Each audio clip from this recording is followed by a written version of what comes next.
Yesterday, on the program, we spoke to parents about the US beauty pageant that is coming to Australia.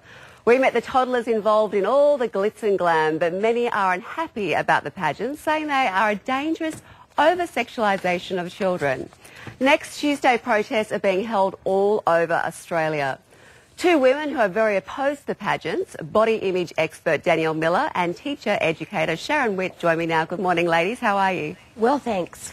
Okay, Dannielle, first to you. Why are you so against these pageants? Well, it's really hard to know where to start. These sorts of pageants send out a very clear message to young girls that their currency is their looks and that they need to be preened, waxed, tanned, made up in order to be beautiful, in order to fit a very narrow definition of beauty. We're also seeing, of course, in these pageants a very frightening increase in sexualisation of the girls. So they're really made to look like miniature women. This isn't little girls playing dress-ups or engaging in harmless child-orientated or child-instigated fun. This is something that adults are enforcing on children who are just too young to make that choice. I mean, the little girl that you had on yesterday was 2 and her hair was, sort of stretched and pulled and sprayed. I can only imagine how much that must have hurt, sort of brushing that all out afterwards. And I just think that those little girls need to have their childhood protected and maintained. It's already shrinking. I mean, the media will be telling them that they need to go on diets, buy more product and sex up. Let's at least maintain some dignity for children. Tell me, what do you think that these pageants are doing to the child psyche? Look, we don't really know, but obviously the research clearly shows sexualisation of young children is a dangerous thing, that it is impacting on them. We know that body image is already a huge concern for young women. As many as 25% of teen girls in Australia would like to change everything physically about themselves. That's terrible, isn't it? It is terrible. It's really frightening stuff, and this is why we've had a government inquiry and advisory group putting recommendations forward about what we can do about body image. It's really a crisis. Having things like this come in with girls that young, that vulnerable and so emotionally ill-prepared to be competing in this way is really ugly and frightening, and I really fear for what those little girls will be like when they're growing up and what sort of messages they will have about themselves. And do you think the parents are setting their children up for a fall?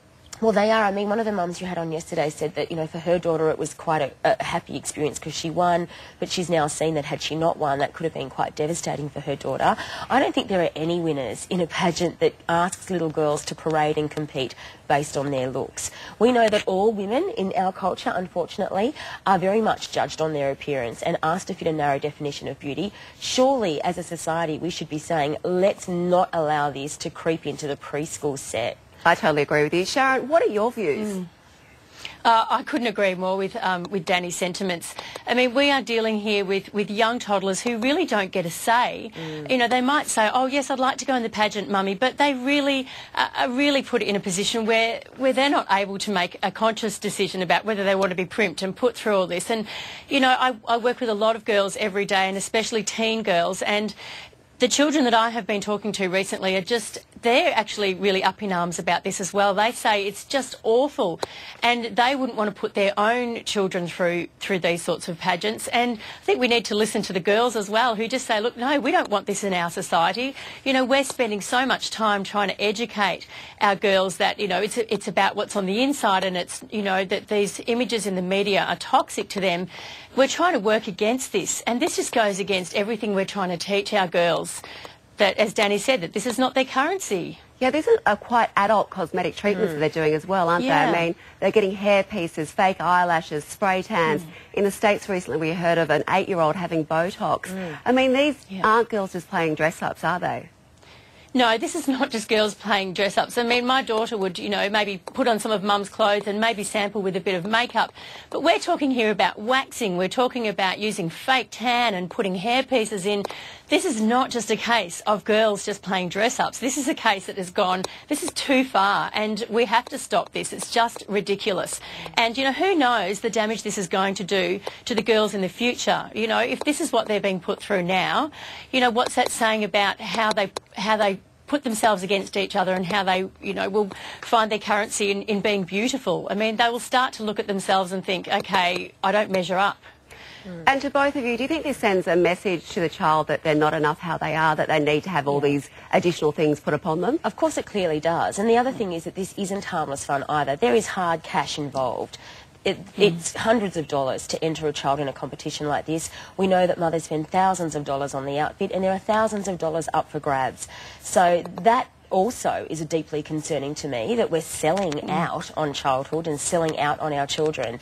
Absolutely, this is something that needs to be stopped, and that's why myself and a number of other educators and child experts are getting together on Tuesday, and we're rallying together right across Australia, meeting on the steps of Parliament House in each state, and asking everyone to join us to send a very clear message to the pageant organisers and to our government that this is not something we want here. The amazing Kath Manning, a Melbourne mum, actually got together and started this up. It's a grassroots campaign. I love that it's brought together a variety of women from all sorts of different feminist and political backgrounds who are all on the one page here in saying, this is not going to happen on our shift, and we really do want to set an example for girls that they can play and have a great time without all that tits and glitz. Yeah, okay, change of topic just quickly, ladies.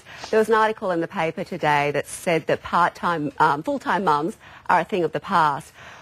Quick thoughts on it. What do you think? Yeah, look, I think if you're living in Sydney, you can't afford to be not working and having dual incomes. The interesting thing for women is, though, although we may certainly be joining the workforce, we're still expected to do just as many household chores. We know that women do 2/3 of the work around the house, despite the fact that they are also working full-time. So there are some huge gender equity issues here and some huge issues around how families are managing that work-life balance. Sharon, your thoughts? Yeah, look, I think that this is just the age that we're living in at the moment. I mean, when I was at school, my mum was always at school helping, and now I find as an educator, most of our parents at school are working. I mean, we're living in a culture where financially a lot of parents have to have dual income. So we're just finding that is just the way things are going. But I think also it's important that parents feel they have the choice. I mean, I personally have always worked while I've had young children, and that's just been a choice that I've made, both financially but also for my own mental health, just to be able to be part of the industry and still working. So I think also it's a choice as well. But many mums out there are feeling that they want to contribute still to society in that way. Well, Dannielle and Sharon, thank you so much for your insights. Thank you. And tell us what you think. Email us at Kerri-Anne. I'd love to hear your views. Okay, moving on this morning.